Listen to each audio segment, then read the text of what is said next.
ሀገር ፍቅር በድጋሚ ጥቁር ለብሳለች። ምን ያህል ጊዜ ፈጀ?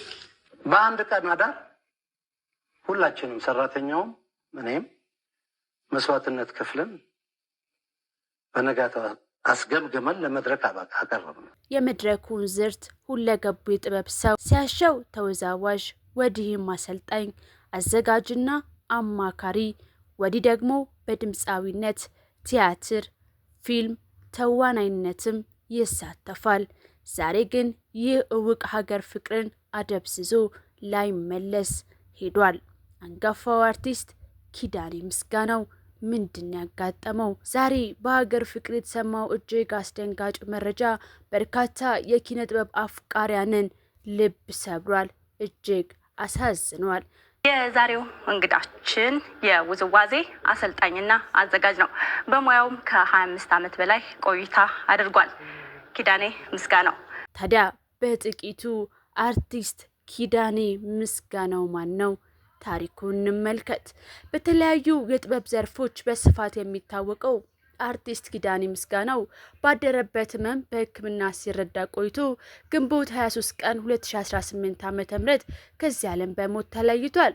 የአርቲስቱ የቀብር ስነ ስርዓት ማክሰኞ ግንቦት 25 ቀን 2018 ዓ.ም በአማኑኤል ቤተክርስቲያን ከቀኑ 6 ሰዓት ይፈጸማል። ከጠዋቱ 3 ሰዓት ጀምሮ በሙያ ህይወቱ በታማኝነት ባገለገለበት ታሪካዊ ሀገር ፍቅር ቲያትር ቤት የሽኝትና የሻማ ማብራት መርሃ ግብር ይከናወናል። የሁለገቡ አርቲስት ኪዳኔ ምስጋናው አጭር የህይወት ታሪክ። የመድረኩን ዝርት ሁለገቡ የጥበብ ሰው አርቲስት ኪዳኔ ምስጋናው ከእናቱ ወይዘሮ ብዙነሽ ጓንጉልና ከአባቱ አቶ ምስጋናው ደርኬሮ ሰኔ 15 1958 ዓ.ም አዲስ አበባ ከተማ ልዩ ስሙ አማኑኤል አጂፕ ተብሎ በሚጠራው ሰፈር ተወለደ። ለአቅመ ፊደል ሲደርስ የመጀመሪያ ደረጃ ትምህርቱን በደጃዝማች ኃይሉ ተስፋዬ ትምህርት ቤት እንዲሁም ሁለተኛ ደረጃ ትምህርቱን በአዲስ ከተማ ትምህርት ቤት እስከ 12ኛ ክፍል ተምሮ አጠናቋል። ከውዝዋዜ ጋር ገና ተማሪ ያለ የተወዳጀው ሁለገቡ ከያኒ ኪዳኔ ምስጋናው የጥበብ ጉዞውን በቀበሌ ኪነትና በከፍተኛ ኪነት ውስጥ አድርጎ መዳረሻውን በአዲስ አበባ ቲያትርና ባህል አዳራሽ በማድረግ በ1977 ዓ.ም በውዝዋዜ ሙያ ለመቀጠር በቅቷል። የአርቲስት ኪዳኔ የሙያ ፍቅር ችሎታና ስነ ምግባር ያስደመማቸው የውዝዋዜ ክፍል አሰልጣኞችና ኃላፊዎችም ከተወዛዋዥነት ወደ ረዳት አሰልጣኝነት እንዲያድግ በማድረጋቸው ከ1983 እስከ 1990 ዓ.ም ድረስ በረዳት አሰልጣኝነት ሙያ ሲያገለግል ቆይቷል። ጥበበኛው ኪዳኔ በረዳትነት የጀመረውን በአሰልጣኝነት ስራው ከፍ በማድረግ ከ1991 እስከ 1992 በቋሚ አሰልጣኝነት ተመድቦ በርካታ ባለሙያዎችን በክህሎት በስነ ምግባርና በጥበብ አሰልጥኖ ለውዝዋዜ ሙያ መስፋፋትና እድገት የበኩሉን ድርሻ አበርክቷል። አርቲስት ኪዳኔ ፈጣን የፈጠራ የማደራጀት የመምራት አቅም የነበረው ብርቱ የጥበብ ሰው ነው። በርካታ ተወዛዋዦች የሚገኙበት የጥበብ መድረክ ካለ እዛ የጥበብ መድረክ ላይ ኪዳኔ መኖሩ ሳይታለም የተፈታ ህልም ነበር።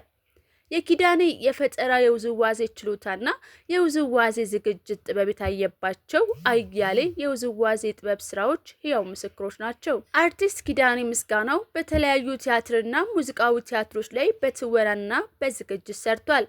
በትወና የተሳተፈባቸው ስራዎችም ጤና ያጣ ፍቅር፣ ሮሚዮ እና ጁሌት፣ የቀለጠው መንደር፣ ሊስትሮ ኦፔራ፣ ከልሽን አውልቂ፣ ፎርፌ፣ ኦቴሎ፣ ቴዎድሮስ ናቸው። በሙዚቃዊ ድራማ ኮሪዮግራፊ ዝግጅት ፎርፌ፣ ኢትዮጵያዊነት ጥልቅ ነው፣ ከልሽን አውልቂ፣ ሊስትሮ ኦፔራ፣ ሉሲ፣ ሀገር ማለት ሰው ነውና ሌሎችም ይጠቀሳሉ። በፊልም ትወና በህይወት ዙሪያና ሂሮሽማ ፊልሞቹ ተጠቃሽ ናቸው። አርቲስት ኪዳኔ ምስጋናው ከመድረክ ስራዎቹን በተጨማሪ በተለያዩ ታዋቂና አንጋፋ እንዲሁም ወጣት ድምፃውያን የሙዚቃ ቪዲዮ ስራዎች ላይ በኮሪዮግራፊነት በአማካሪነት ሰርቷል። ለክብር ዶክተር ጥላሁን ገሰሰ፣ ለድምፃዊ ኤፍሬም ታምሩ የሰራቸው ስራዎችም ጥቂቶቹ ናቸው። ታዲያ ሁለገቡ አርቲስት ኪዳኔ በሙያው አድማስ ተሻግሮ በዱባይና በታይላንድ ኢትዮጵያንና ባህሏን ያስተዋወቀ ብርቱ የጥበብ ሰው ሲሆን በቅርቡ በሀገራችንና በዓለም ህዝቦች ዘንድ አንድ ጊዜ ተሰርቶ ያልተደገመ የህዝብ ለህዝብ ተጓዥ የሙዚቃ ባህል ቡድንን የሚያስታውስ የሀገር ሰብ ሙዚቃዎችን፣ ጭፈራዎችንና ባህላችን የሚያስተዋውቅ ሉሲ ድንቅነሽ ኢትዮጵያ በሚል ከመላው ሀገር ተዛዝሮ የቀረበውን ትርኢት ከባህል ሚኒስቴር ኃላፊነት ተሰጥቶት በዋና አዘጋጅነት የውዝዋዜውን ዝግጅት መምራት የቻለ ድንቅ ጥበበኛ ነበረ። አርቲስት ኪዳኔ ምስጋናው የሽኝትና የጧፍ ማብራት ፕሮግራም ቤተሰቦቹ፣ ጓደኞቹ፣ የሙያ አጋሮቹና አድናቂዎቹ በተገኙበት ለረጅም ዓመታት በሙያው ባገለገለበት አንጋፋው ሀገር ፍቅር ቲያትር ቤት ግንቦት 25 2018 ዓ.ም ከጠዋቱ በ3 ሰዓት ላይ በተከናወነ በኋላ የቅብር ስነስርዓቱ በአማኑኤል ካቴድራል ቤተክርስቲያን ይፈጸማል። በአዲስ አበባ ቲያትር ቤቶች አስተዳደር ድርጅት በመላው ሰራተኞቹና የሙያ አጋሮቹም ስም በሁለገባ አርቲስት ኪዳኔ ምስጋና ህልፈት ህይወት የተሰጠውን ጥልቅ ሐዘን እየገለጸ ፈጣሪ ነፍሱን በመዓዛ ገነት እንዲያሳርፍ ይመኛል። በዚህ አጋጣሚ ሙሉ የቅብር ስነ ስርዓቱ በነገው ዕለት በቀጥታ ስርጭት የምናስተላልፍላችሁ ይሆናል።